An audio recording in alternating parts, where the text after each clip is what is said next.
I'm reading today from Swami Kriyananda's book, A Renunciate Order for the New Age.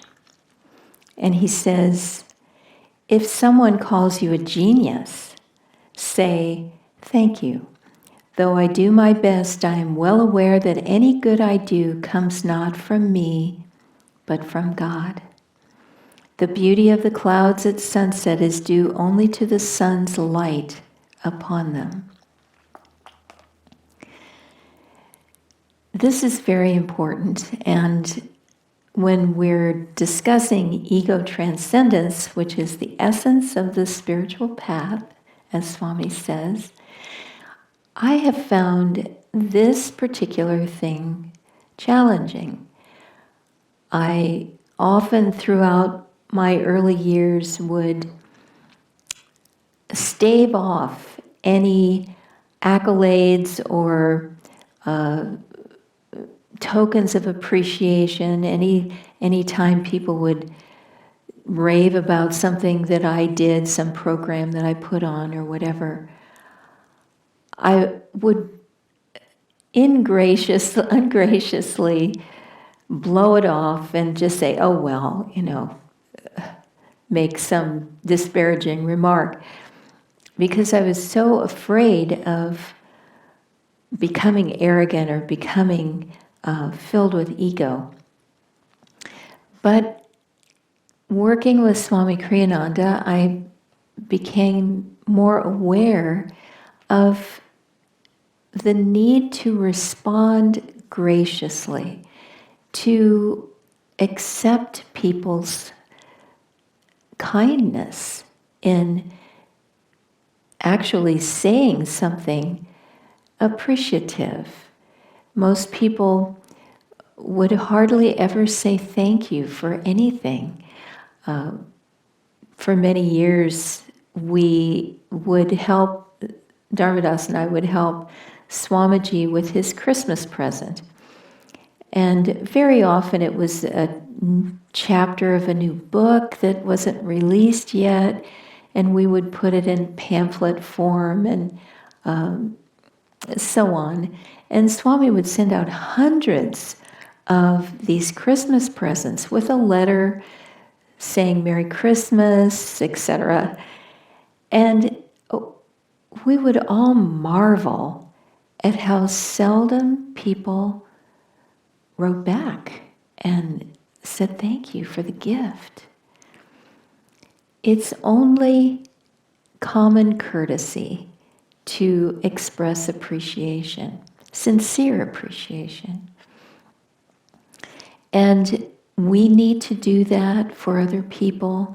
And when other people express that towards us, we need to be gracious and accept it on God's behalf, not for ourselves. Don't let it stick in ourselves and start to feel like, oh, I'm pretty good. No, we're nothing. Only God is good. And in fact, that's something that Swami Kriyananda once said to Anandamoyi Ma, you are so good. And she said, no, only God is good. So the good that we do in this world, of course, there's some satisfaction in accomplishment, but never rest on your laurels. Never think, oh, that's great, now I can retire. No, always be thinking of new ways to serve, new ways to give energy, new ways to love others. And in this way, we start to break down that intense, concrete structure of the ego that's all about me, all about my wealth, my possessions, my family, my needs, my body, my boat, my car, my castle, all these things. It forms this structure that's really, really difficult to break down. But I was thinking about a friend who is nearly 90 and has been very active, going for walks and living in her own place by herself, taking care of herself. She had many, many friends, has many friends. And then one day she took a fall and was taken to the hospital, never got to come back to her house, all her possessions up for sale. She's in a care facility and it's over. We get very entrenched in a system, and it's difficult for older people to break out of that system. But we need to care about others, and we need to take the time to give energy to everyone in our world.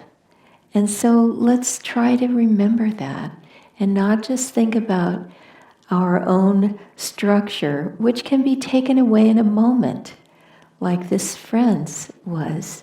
Everything she knew, everything she had, everything in her life just changed drastically. And that's what can happen to any of us. So let's not put so much importance in all of that structure, but instead put the importance in our interior life. What is important inside to God, our relationship with Him. And that doesn't rely on any outward thing. So let's work on that and create a rich inner life. That's where our true happiness lies.